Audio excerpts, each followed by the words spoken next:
This happened last month. I'm a 34-year-old research scientist who spends most of my time working with DNA. I've always found comfort in numbers and sequences. My small apartment is cluttered with papers and books, filled with findings and theories. It feels more like a lab than a home, but I retreat there after the demands of work and family. I think about work constantly. One evening, while poring over SETI findings, something strange happened. I checked my inbox and saw an email from an unknown sender. I thought it was spam at first, but the subject line made me sit up: "Your DNA, decoded." I opened it. The message contained details about my DNA that I had never shared. No one outside the lab knew. I felt cold. Who was this? How did they know? I didn't reply. After that, things got weird. I couldn't shake the feeling of being watched. One morning, I looked in the mirror and swore I saw my reflection smirk. I blinked, and it was just me again. I shook my head, telling myself it was just fatigue. My days blurred together in a haze of numbers. My apartment felt too quiet, and my phone buzzed with notifications that showed nothing. One night, I stared at the shadows in my room. They twisted, moving in ways I couldn't explain. My heart raced, but I worked hard to calm myself down. I tried to focus on the data, but strange sequences of numbers played in my mind, begging to be solved. That night, I fell into an uneasy sleep. It was filled with dreams of dark clouds and swirling colors. I heard my own voice speaking numbers aloud: GCAGCT. I felt pulled into something vast and cold. I woke up disoriented, my heart pounding. I didn't know what was real anymore. Days turned into a blur. I started avoiding mirrors. Each time I passed one, my reflection moved strangely. It felt wrong. I stayed up late, poring over the SETI data, searching for something. My hands shook as I flipped through papers filled with strange symbols. One night, I noticed a figure in the corner of my apartment. It was out of focus, watching me. I blinked, and it vanished. I asked myself if I was losing my mind, or was it something otherworldly. Then I heard a whisper from the darkness, and I froze. I turned quickly but saw nothing. Every hair on my body stood on end. I realized the email, the strange reflection, the whispers. This signal had come for me. It wanted something, and I was its next target. The following night, the figure returned. I could see it clearer now, and I felt paralyzed. I dropped my phone, and it shattered on the ground. The figure stepped closer. I was terrified, desperate to escape. But I couldn't move. The darkness had wrapped around me, and I was trapped in its haunting embrace. I didn't know how to get away. Was I meant to be part of it now? I woke up gasping for air, the memory of that figure still fresh in my mind. I needed to do something. Whatever was happening to me, it was escalating, and I couldn't just sit back and let it take control. I decided to go back to work and search for answers in the data I'd been studying more obsessively than ever before. Arriving at the lab felt surreal. My colleagues seemed blissfully unaware of the shadows lurking in my life.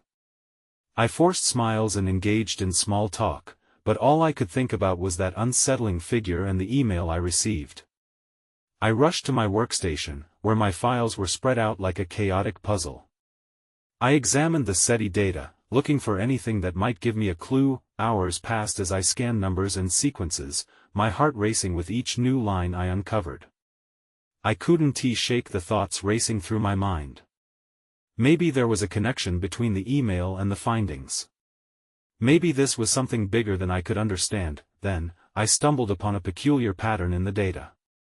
It wasn't just random noise, it seemed organized, almost like someone or something was trying to communicate. The sequences mirrored aspects of DNA. GCAGCT, the very strings that haunted my dreams. I felt a chill crawl up my spine. Suddenly, my phone buzzed on the table. I froze. I had turned off notifications, yet there it was, buzzing with urgency. I cautiously picked it up, and my breath caught in my throat. A message from the same unknown sender appeared: "You're close. Trust the sequence." Panic surged through me. Someone was monitoring my work, watching my every move. I glanced around the lab, checking if anyone noticed the sudden shift in my demeanor. They didn't seem to. I turned back to the screen, but the numbers swam before my eyes. The room felt constricted, the walls closing in. I had to get out, just for a moment. I left my workstation, needing air, needing space. As I stepped outside, the sharp chill of the evening air hit me like a slap. The sky was painted in hues of purple and orange, but I couldn't appreciate the beauty. I pulled my jacket tighter around me and paced back and forth in front of the building. I needed to think clearly. When I saw it, a figure standing at the edge of the parking lot, partially hidden by shadows. My heart dropped. It looked similar to the figure from my apartment. I squinted, willing myself to believe it was just my mind playing tricks, but the silhouette was too distinct. Then everything went dark. A shadow stretched across the ground, swallowing the last light of the sunset. I stumbled back, barely catching myself. Something was approaching. My instincts screamed for me to flee. But what if I ran into the figure again? I couldn't keep running forever. I inhaled deeply, trying to ground myself, but in that moment, a voice echoed in my mind, clearer than before. "Let me in." The urgency felt more real now. I didn't know who or what was inviting me. But I could no longer deny that I was being drawn into something unfathomable. The question remained, did I have a choice? My heart raced as the figure took a step closer. I wanted to scream, to run, but I was frozen in place, doubts clouding my mind. This was no mere coincidence. The stranger's presence stirred something deep within me, a spark of recognition, but I couldn't tell whether it was fear or familiarity. "Let me in," the voice whispered again, this time more insistent. I felt as if it was trying to pull me toward the figure. With every heartbeat, the air thickened, and the ground felt unsteady beneath me. I needed to escape this moment, to regain control of my thoughts. "Who are you?" I shouted, my voice trembling. The figure paused, its features indistinguishable in the fading light. My gut twisted in apprehension. "Answers. You seek answers," it replied, its voice neither warm nor cold, just a simple truth echoing through the shadows. My instinct screamed to turn and run, but curiosity tugged at me. I was caught between flight and the desperate need for clarity. "Trust the sequence." The words from the email rang in my head, urging me to move closer. I took one tentative step toward the figure, then, as if sensing my conflict, it let out a low laugh, but it was devoid of malice. "You're not ready, but they are coming for you." It pointed a long finger toward the heavens. "Everything is connected." I followed its gaze, and for a split moment, the clouds parted. A streak of light shot across the sky, brighter than any star, before vanishing into darkness. What was that? I whispered to myself, my heart pounding fiercely. The world around me felt charged, alive with an energy I couldn't comprehend. The figure shifted, its shadows twisting unnaturally. "They are aware of your progress. You must choose a path. Time is running out." Before I could respond, the figure began to fade back into the darkness, leaving only a hint of its aura lingering in the air. Panic flooded my chest. "Wait! Don't go!" I yelled, desperately seeking answers in the void, but it was too late. The parking lot was empty again. I stumbled backward, needing support against the cold metal of a car. My mind raced. What had just happened? Who were they? I reached for my phone, breathing heavily, hoping to find something to anchor me. Maybe another message would make sense of this chaos. But as I checked, my heart sank. The screen was blank. No new notifications, no answers. Then I felt a presence behind me. I turned slowly, bracing myself for another confrontation. This time, however, my surroundings felt charged with an unsettling silence, almost as if the universe was holding its breath. And just like that, it hit me. The data wasn't just a puzzle anymore, it felt alive. An answer lurked somewhere in the chaos of numbers I had been feverishly studying. It could expose the truth, or it could put me in danger. Either way, I had to go back inside, the weight of uncertainty pressed down on my chest. How far was I willing to go for the truth? I steeled myself and went back toward the lab. I didn't know what awaited me there, but I could no longer ignore the pull of the unknown. As I reached the entrance, a shiver traced my spine. I pushed the door open, ready to dive back into the data that haunted my nights. Little did I know, time was against me. The next discovery I made could change everything. The lab smelled of antiseptic and old coffee. As I stepped inside, I felt a strange mixture of familiarity and dread wash over me. The hum of the computers was the only sound, but it seemed loud in the quietness of my mind. I moved to my workstation, my heart pounding as I scanned the disarray of papers and notes scattered across the desk. I collapsed into my chair and powered up my computer. The screen flickered to life, bathing my face in pale light. I scrolled through the recent files and data sets, hoping to find anything that would shed light on the figure's warning. But as the numbers glowed in front of me, they now felt like a wall I couldn't break through. I grabbed a pen and started scribbling notes, trying to connect dots that seemed miles apart. And then it hit me, the light I saw in the sky. Connected. The word echoed in my thoughts. Was there a relationship between the signal decoded by SETI and the anomaly I was studying? With renewed determination, I opened the file labeled SETI Results. The page loaded, revealing a complex chart with sequences that spelled out human DNA. The realization crashed over me like a wave. They had found something that pointed to our very essence. But why now? Why was someone attempting to reach out? I typed out a new query, delving deeper into the sequences, hoping to find a link that would clarify what I witnessed. The screen filled with data points, and my eyes widened when I stumbled across a peculiar entry, an extra sequence that didn't belong. My fingers froze over the keyboard. Could it be? I murmured. My heart raced as I cross-referenced the additional sequence against known data, but nothing matched. Nothing. It was unique, alien even. I felt a shiver creep down my spine.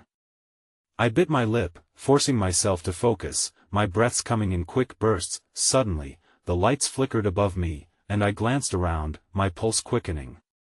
Just then, I noticed a shadow flit past the doorway. I squinted, my breath catching in my throat. "Hello?" I called out, but the only response was silence. My instinct screamed at me to leave, but the knowledge swirling inside me urged me to stay. I couldn't abandon the breakthrough. As I turned back toward the monitor, I spotted something move again in my peripheral vision, this time much closer. Before I could react, there was a loud bang, and the door slammed shut. My heart sank, a sense of dread flooding me. I shot a glance at the door, now secure, trapping me inside. A cold sweat broke out across my forehead. "Who's there?" I shouted, trying to sound braver than I felt. No answer. My hands trembled as I shifted back to my computer. That unique entry screamed for attention.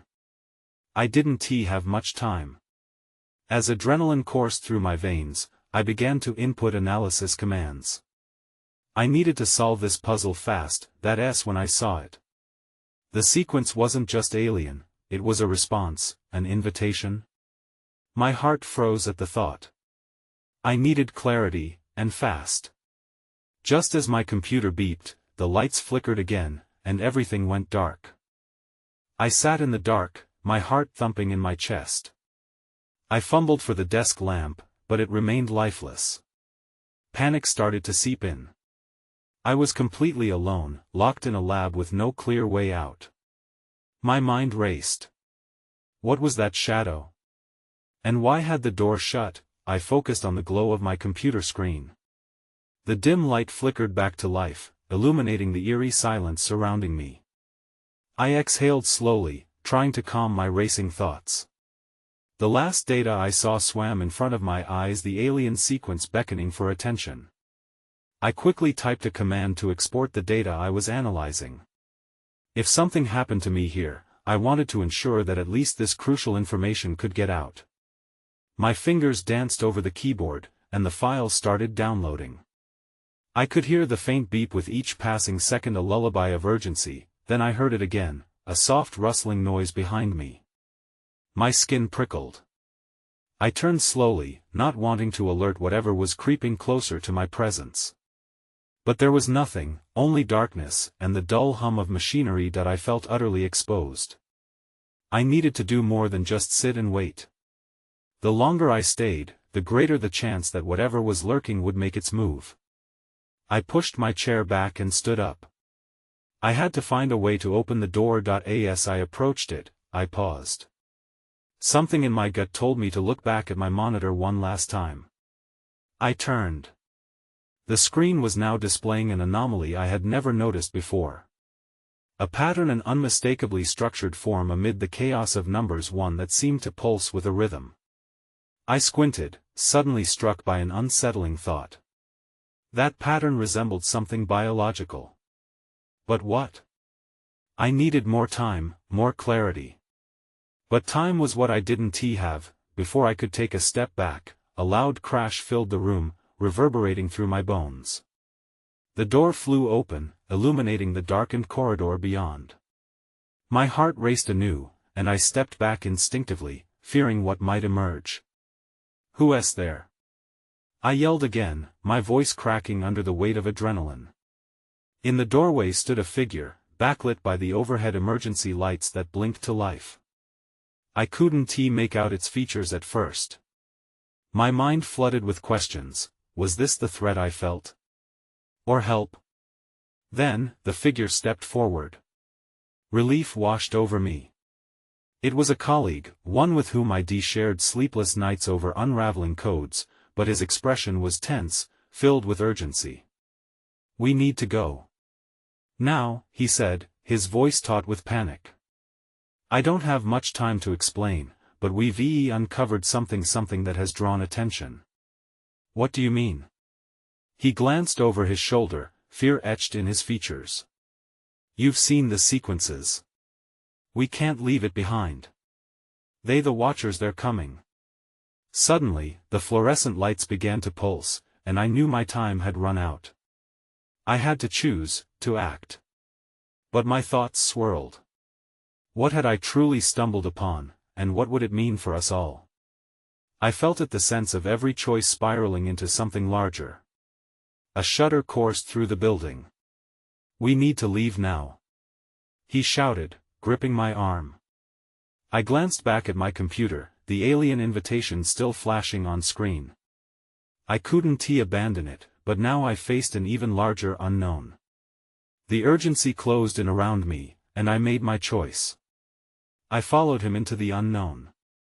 As we rushed down the dimly lit corridor, my mind flashed with remnants of the sequences. What had I stumbled upon? The thought nearly paralyzed me. "What are the Watchers?" I blurted, trying to keep up with his frantic pace. "They're not just ones and zeros, Sarah," he answered, casting a wary glance back as we reached the end of the hallway. "They're aware. We thought we were studying signals, but it's more like they're observing us. Watching." My heart pounded hard against my ribs. I couldn't comprehend how that was possible. "What do you mean, aware?" Before he could respond, an ear-splitting crash resonated from behind us. I halted, my body frozen with fear. I turned slowly, but there was no time to process what I saw. A dark figure emerged from where we had just come, advancing fast. "Run!" he shouted, pulling me along. We darted around the corner, my mind racing. Where were we going? Safety felt like a distant dream. We passed rows of offices, blinking emergency lights reflected in shattered glass. Something was wrong. There was a lack of the usual sounds, the comforting hum of the lab, the chatter between colleagues replaced by an unsettling silence. Are we the only ones? I gasped, desperation creeping into my voice. Most of the team is either gone or his words trailed off as we reached a stairwell. He yanked open the door and shoved me inside. But how just keep moving? He urged. The stairwell was dark, unwelcoming. I could barely see 2 steps ahead as we descended. Each footfall was a drumbeat that echoed off the concrete walls. My mind lingered on the patterns I had seen on the computer. The biological sequence resonated like a haunting melody. A thought forced its way through the chaos. What if it was a message? What if they weren't just observers, but something more? Suddenly, a loud thud reverberated through the stairs above us. My eyes widened, and we froze. I leaned closer to him, whispering, "What was that?" "Not what who," he said quietly, gripping my arm. I could sense his tension, the fight-or-flight instinct bubbling to the surface. We hurried down another flight, the urgency palpable in the air. As we reached the landing, my colleague stopped abruptly. His face drained of color. Just ahead was a small window, light spilling through as if beckoning us. I rushed up to the glass, peering out. What's happening outside? The chaos was surreal, people sprinted in every direction, faces twisted in panic. A vehicle was ablaze. I caught glimpses of shadows darting between buildings, unnatural, moving against the flow of fleeing civilians. He stepped beside me, breathing heavily. "We can't stay in here. We have to get to the parking lot." "Isn't that where?" "They're coming," he interrupted, his voice firm. "We need to find my car and get far away from here. They'll know we have the data." "Then what do we do?" "We figure out what it all means," he muttered, determination flickering across his eyes. I opened my mouth to respond, but a low growl echoed from the stairwell. My breath caught. Something was coming for us. I felt the walls closing in, and in that moment, with no time to think, I snapped my gaze back to him. "Let us go," I shouted, and we burst out into the sunlight, bracing ourselves for the unknown chaos waiting ahead. As we stumbled out into the open, the bright light was blinding. I squinted, trying to get my bearings. The world outside felt like a scene from a nightmare. People screamed and ran, their faces pale and panicked. I could hardly grasp what was happening. It was like watching everything unfold in slow motion. "Over there," my colleague shouted, pointing toward the parking lot. "We need to move." But before we could take more than a few steps, a group of dark figures emerged from the shadows behind us. My heart raced. They moved with speed and purpose, their forms indistinct, almost like smoke. It felt as if we were being hunted. "We can't let them catch us," I cried, pulling him toward the maze of cars. We ducked behind a silver sedan, crouching low. My breath came in rapid bursts as I clutched the side of the car, peering around it. The figures were closer now, and I could see them better, tall, unnaturally lean, with unsettlingly expressive faces. They didn't appear entirely human. "What do they want?" I whispered, fear laced through my voice. "They want the data," he replied, his eyes wide. "They're here for the sequences. We have to get to my car. It's our only chance." I nodded, but dread filled me. The parking lot was wide open, and the shadows seemed to be circling, creeping closer. We had to make a run for it. The thought of being out in the open felt like standing in front of a firing squad. "On 3, he said, barely audible. 1, 2. Just then, a loud crash erupted from behind us, and I turned in horror. One of the figures had smashed through the window of another car, shattering glass everywhere. They were only a few steps away, focused intently on us. 3. He shouted, and we bolted from our hiding place. We sprinted toward his car, adrenaline propelling us forward. I didn't dare look back, even as the sounds of chaos chased us. My legs burned, and my breath came in ragged gasps. I reached his car just as he fumbled with the keys, his hands shaking. "Come on, come on," I urged him, glancing over my shoulder. The figures were not far behind, their movements fluid and unnerving. Finally, the door clicked open, and we leaped inside. He slammed the door shut and hit the locks, but the moment felt fragile, as if it could shatter at any second. "What do we do now?" I asked, panic rising again. That he turned the key in the ignition, but nothing happened. The car sputtered and stalled. "No, no, no." His voice edged into desperation. "We need to get out of here," I insisted, my heart racing faster with every moment. At that moment, one of the dark figures approached the passenger side, pressing a hand against the window. A jolt of cold fear shot through me. It seemed to be studying me, its face too human and yet wrong in so many ways. Then I noticed it. The patterns, those sequences. They were moving, glowing faintly along the figure's skin, as if the same biological codes I had seen on the computer screen were alive. What is happening?" I breathed, eyes widening in horror. Before I could process, a voice echoed inside my head, soft yet chilling, "You possess the key. Get out. Now!" He shouted, and before I knew it, I was yanking open the door and running again. But then everything went dark. A heavy pressure enveloped me, and suddenly, I couldn't see a thing. "Sarah!" I heard him call, panic cracking through his voice. That I in the pitch blackness, I felt my stomach drop. What had I just stumbled into? There were no answers, only a growing dread as I struggled to stand. "Where are you?" I shouted back, the darkness swallowing my words. Then, in the silent void, I felt something brush against my skin. My heart raced, and I braced myself for whatever came next. I stumbled forward, the darkness pressing against me like an oppressive fog. I squinted, trying to make out any shape, any hint of light. Nothing. Just a thick, suffocating void. "Cameron!" I yelled again, panic welling up.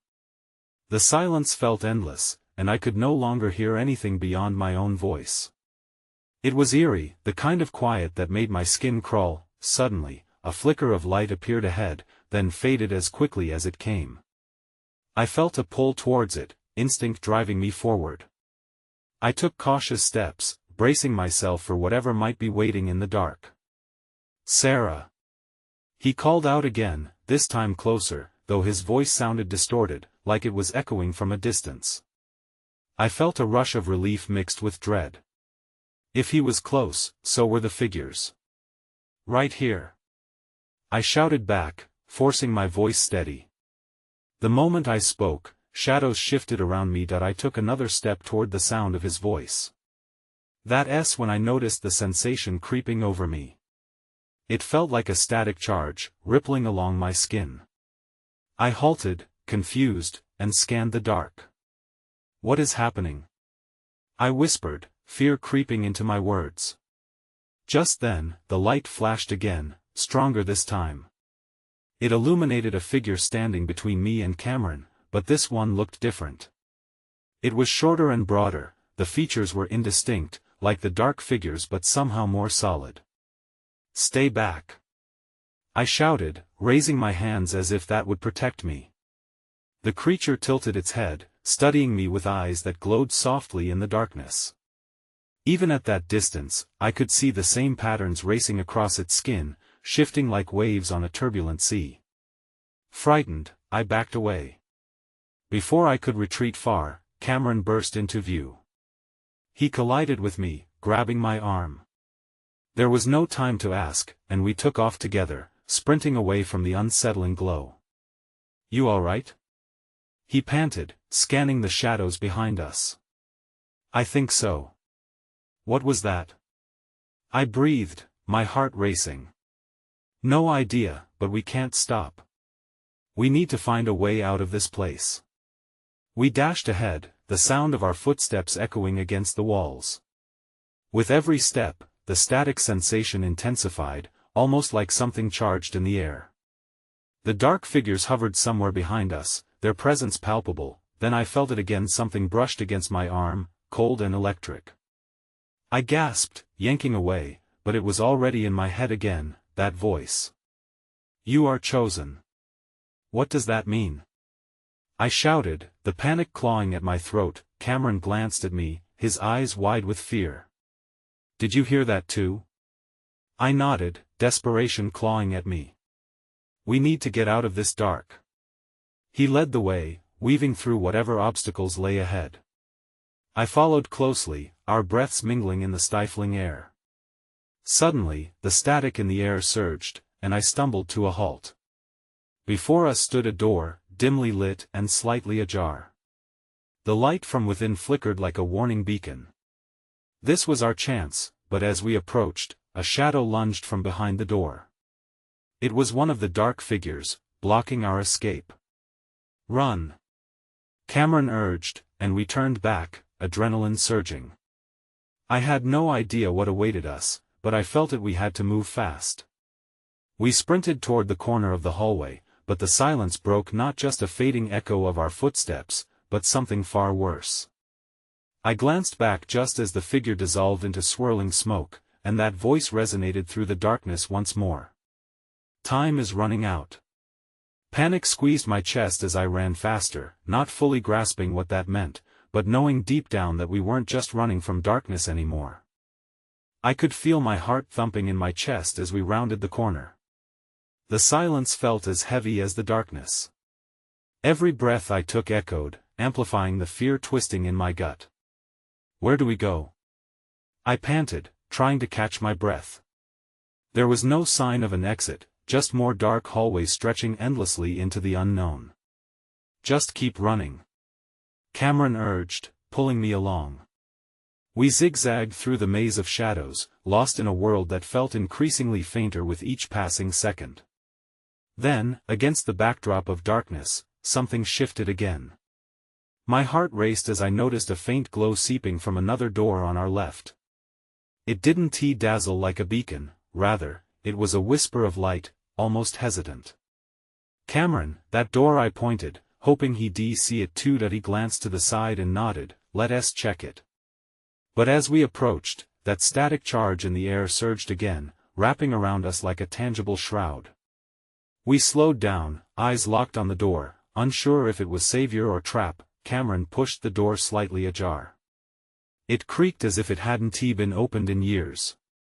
On 3, we slide in, he whispered, eyes scanning for movement. 1, 2, 3. We slipped inside just as a shattering noise erupted from behind us. The shadowy figures were gaining ground. My urgency twisted into panic. I could hardly think, but I knew we couldn't let them catch us. The room was small and filled with strange machinery that hummed softly, casting flickering shadows on the walls. Monitors lined up against one wall, many flickering with indecipherable images and lines of text.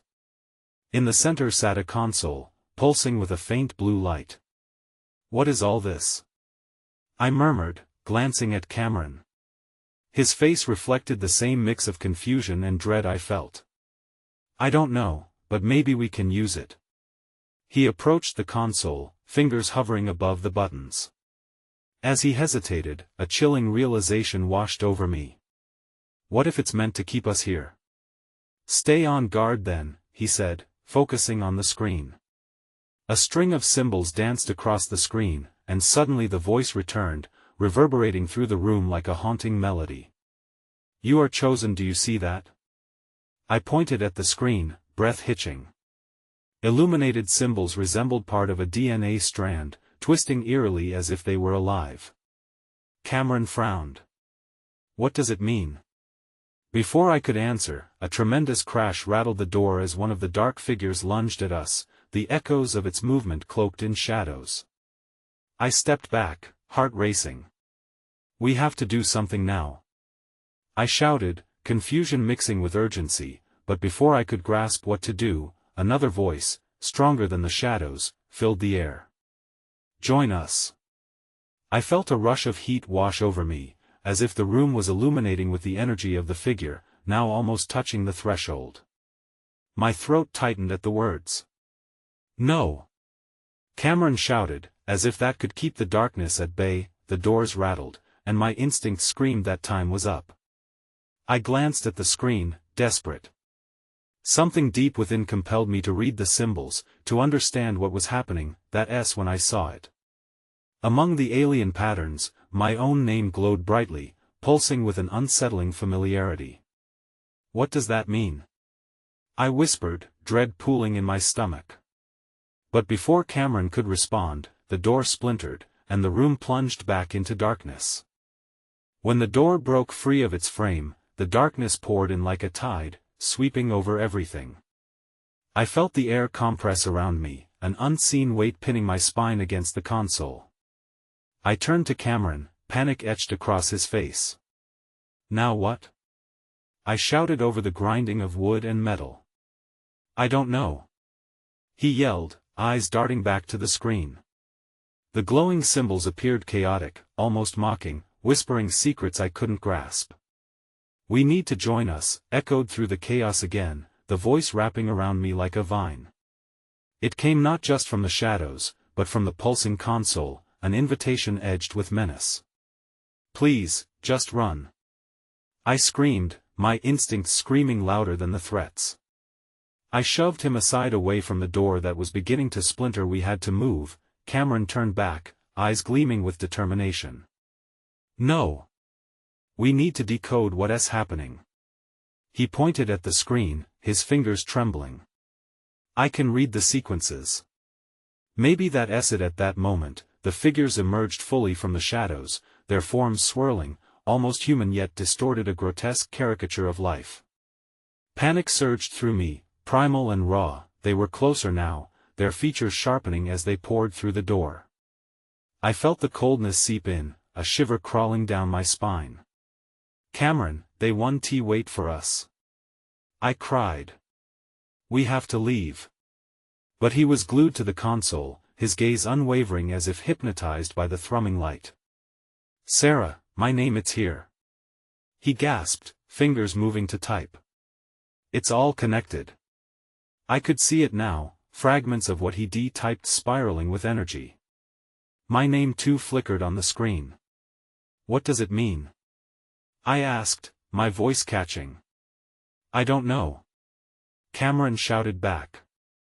But if we can just amplify it. Suddenly, one of the figures lunged. My heart froze as I felt its energy brush against my skin, akin to a million tiny stings. No!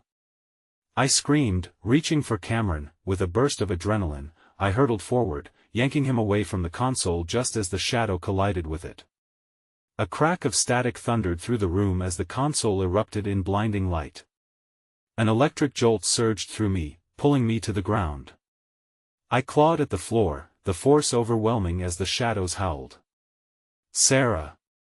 Cameron's voice reached through the chaos, desperate. Through the blinding light and creaking shadows, the sensation of being chosen engulfed me completely.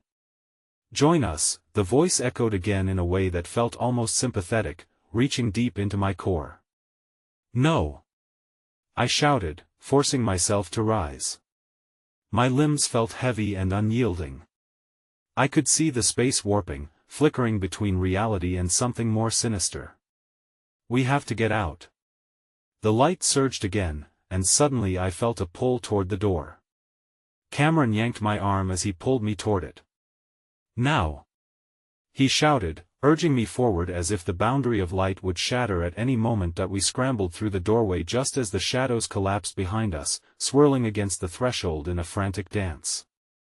For a brief moment, I felt like we'd escaped until the world outside revealed a nightmarish scene. The parking lot was filled with chaotic energy, lights flickered like fireworks, while shadows danced among terrified crowds. They're everywhere! Cameron yelled, eyes wide with disbelief. Where do we go? My voice broke, uncertainty clawing at me. I think we head for the woods, he shouted back, pointing to the edge of the lot. It felt unreal, the escape from one nightmare into another. We dashed between cars, the energy thrumming all around us. The watchers, whatever they were, felt relentless, shadowy tendrils reaching for us from every direction.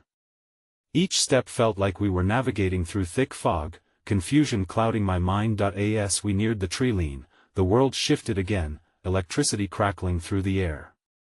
My heart raced. Did that connection, that feeling of being part of something bigger, want to pull me back once more? Every shadow felt different, alive. Keep moving, Cameron urged, breaking me free from my thoughts. In the woods, chaos faded into a backdrop of earthy sounds, yet the anxiety remained. We could hear the whispers of the dark figures searching for us, echoing throughout the trees. What do we do now? Panic edged back into my voice. I don't know, Cameron said, running his hands through his hair. But they know we're here. We have to get over the hill, get signal, call for help. We pushed deeper into the trees, the stars above flickering against the deep canvas of night, feeling like a cosmic joke. The light was fading, but I couldn't shake the idea that we weren't really safe. Not yet. Hours felt like days, and the sense of urgency never left. I turned to Cameron, determined. We finish this. Whatever this is, I said, my heart steadying. We will get the truth. We trekked through the night, shadows lapping at our heels, but behind the veil of uncertainty something deeper remained, a connection that drew me forward, not knowing what awaited us on the other side. I still think about that night sometimes, the whispers, the shadows, and the choices that led to that inexplicable experience.